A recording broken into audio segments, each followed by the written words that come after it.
पिंपरी चिंचवडमध्ये भाजपला रोखण्यासाठी दोन्ही राष्ट्रवादी एकवटल्यात। त्याच पार्श्वभूमीवर दोन्ही राष्ट्रवादींमध्ये गुप्त बैठक झाली आहे। रोहित पवारांसह अमोल कोल्हे आणि अजित पवारांमध्ये खलबत झाली। दरम्यान एकत्र निवडणूक लढण्यावर राष्ट्रवादीत चर्चा झाली। लवकरच जागा वाटपाचा अंतिम निर्णय घेण्यात येईल, त्यामुळे येत्या 2 दिवसातच जागा वाटपाची घोषणा होईल अशी माहिती सूत्रांनी दिली।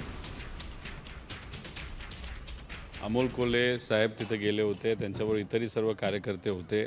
अमोल कोल्हे साहेबांना पूर्णपणे जबाबदारी दिलेली आहे।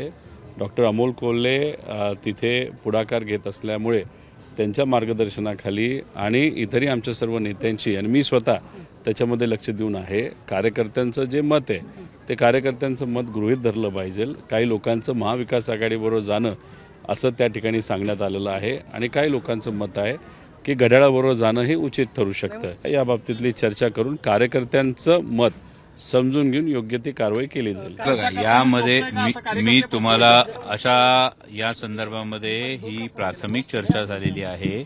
या प्राथमिक चर्चेमधले ज्या काही गोष्टी असतील त्या आम्ही वरिष्ठांच्या कानावर घातल्यानंतर आदरणीय साहेब असतील, सुप्रियाताई असतील, जयंत पाटील साहेब असतील, प्रदेशाध्यक्ष शशिकांत शिंदे असतील, यांच्याशी चर्चा करून मग निर्णय होणार आहे। मी म्हणतो wait and watch, wait and watch, wait and watch.